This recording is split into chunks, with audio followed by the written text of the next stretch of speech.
Oma never bought them, she made them, and it's shockingly simple. Let's make Ouma Mollie's homemade marshmallows. Let's start by adding our gelatine to our water. Now this needs to stand for at least 2 minutes. The gelatine needs to absorb all the water. Next up is the egg whites. Now again, I've doubled the amount of eggs for this recipe. I'm going to mix them until stiff eggs. Now making marshmallows is actually very easy. It's basically an Italian meringue and you just add gelatine. Now the complicated part will be the sugar, but it's only going to be complicated if you let it be complicated. Don't overthink it. To a pot I'm adding my water, my sugar and my syrup. Now you can use golden syrup, maple syrup, doesn't matter.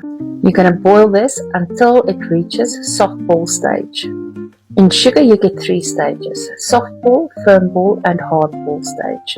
If you've got a candy thermometer, it needs to reach between 112 and 116 degrees Celsius.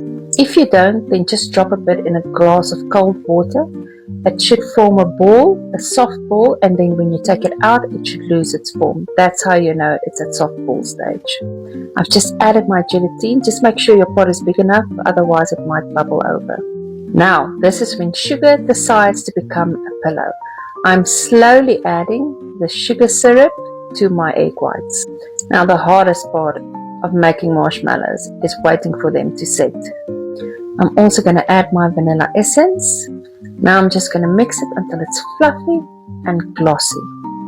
Watch it transform from egg whites to a fluffy miracle. It's beautiful.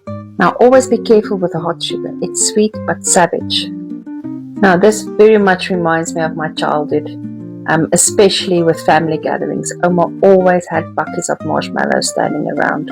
I've gone with one of my silicone pans again.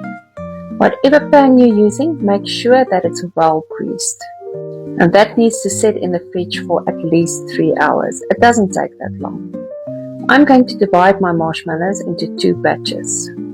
One batch I'm going to roll in toasted coconut, and the other one I'm going to use half Maizena and half icing sugar mixture.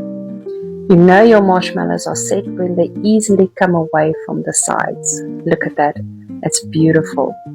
Now with a warm knife, cut them into sizes that you would like. Squares, rectangles, it doesn't matter. And cutting into these is the most satisfying thing you'll see today. Remember when you start taking them out of the pan to wet the tips of your fingers just slightly so that it doesn't stick. It's sticky, it's sweet, it's simple, and it's worth every whisk. Now I know it's easy to buy them. It's much easier to go out to the store and buy them. But they're so much more delicious when you make them yourself. Now this is why I love baking, because it's a great opportunity for me and my girls to spend special quality time together. Now this batch is being covered with icing sugar and Maizena mixture.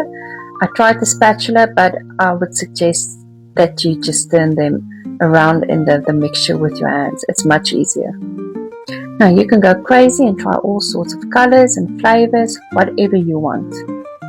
Now making Oma's recipes and teaching them to my kids is such a powerful way of keeping family traditions alive. I would really like her legacy to go on for many, many more generations. Look how beautiful this is. Soft squares of happiness with a side of powdered sugar. And this is exactly how you turn sugar into clouds. Fluffy pillows of happiness straight from Oma's kitchen. Look at that. If you enjoyed this video, like and follow me for more family favorite recipes.